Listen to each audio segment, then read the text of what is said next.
Authenticity is no longer about truth, but performance. It's a calculated illusion designed to mimic sincerity in an environment where trust has become a luxury good.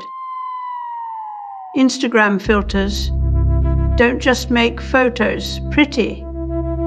They stage emotional intimacy for the viewer, turning raw moments into curated memories.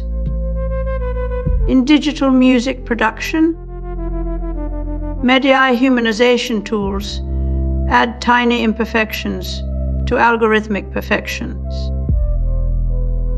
creating the comforting lie that a real person played the song. Even AI handwriting generators now around simulating imperfection. Rust textures are applied to digital storefronts.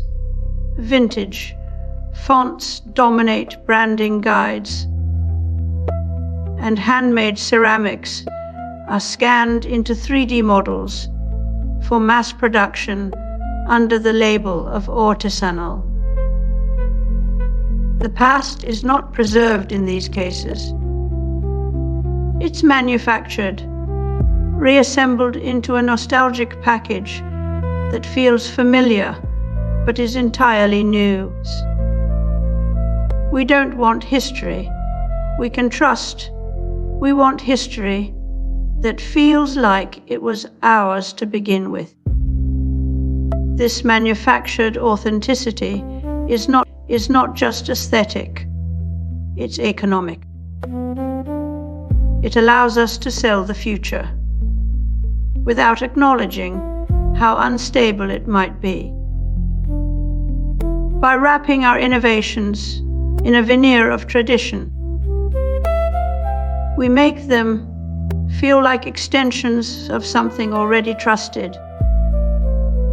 The past becomes less about memory and more about leverage, a resource mined for emotional capital.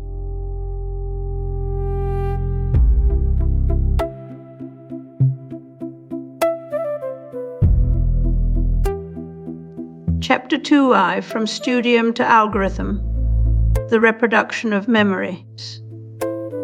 Drawing on Roland Barthes' distinction between studium and punctum. This chapter explores how memory itself is now mediated by technology. Photography once preserved the that has been. Now it becomes a tool for faking presence in deepfakes and AI-generated content.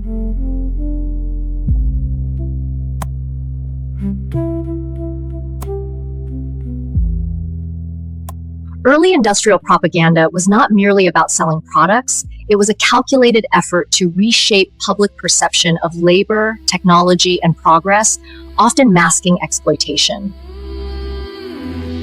In the early 20th century, industrial leaders didn't just build factories, they built myths. Steel mills and assembly lines were painted as triumphs of human will. Progress distilled into brick and smokestack. But these weren't celebrations of labor. They were sales pitches for a future where machines would rule. The past became a stage set, pristine, orderly, and endlessly repeatable. Even the workers in those films looked like props, their faces blanked, their movements choreographed to sell an illusion. Hasn't changed to sell tomorrow. You must fabricate yesterday. This time it's not smokestacks and real film. It's AI, generated faces whispering in your ear about migration crises they never lived through.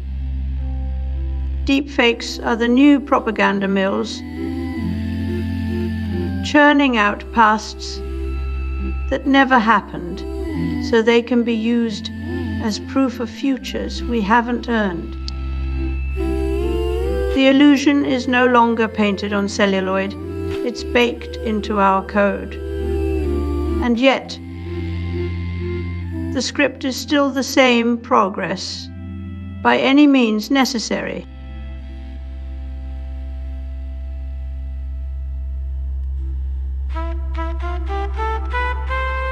Out of air, water, and coal, we produce a fertilizer for which Americans formerly had to travel thousands of miles.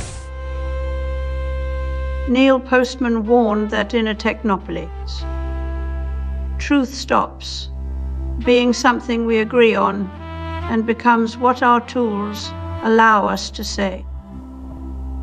In his 1992 book, Technopoly, he described how technological systems don't just change methods, they redefine meaning itself.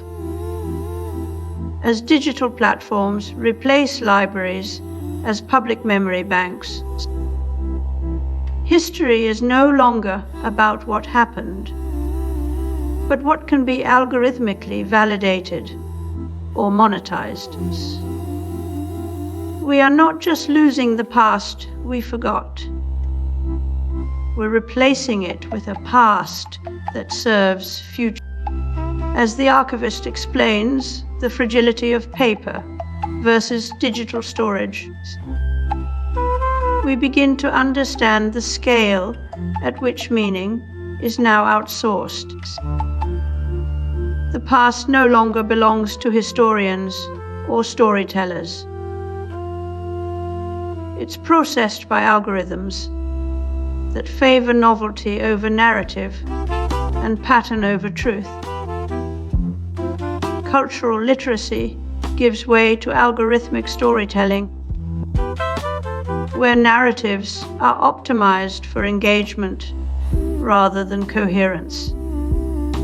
What once required years of study can be replaced in seconds with AI-generated summaries. The voice to a rapid montage of deepfakes, altered videos, and AI-generated news. When history can be faked at scale, when language itself is weaponized by systems that generate convincing lies faster than fact, checkers can respond, trust erodes. We lose not just our grip on truth, but also on identity. If the past is no longer remembered, it must be manufactured. And if it's manufactured, who profits from its creation? The answer may lie in who controls the tools of memory.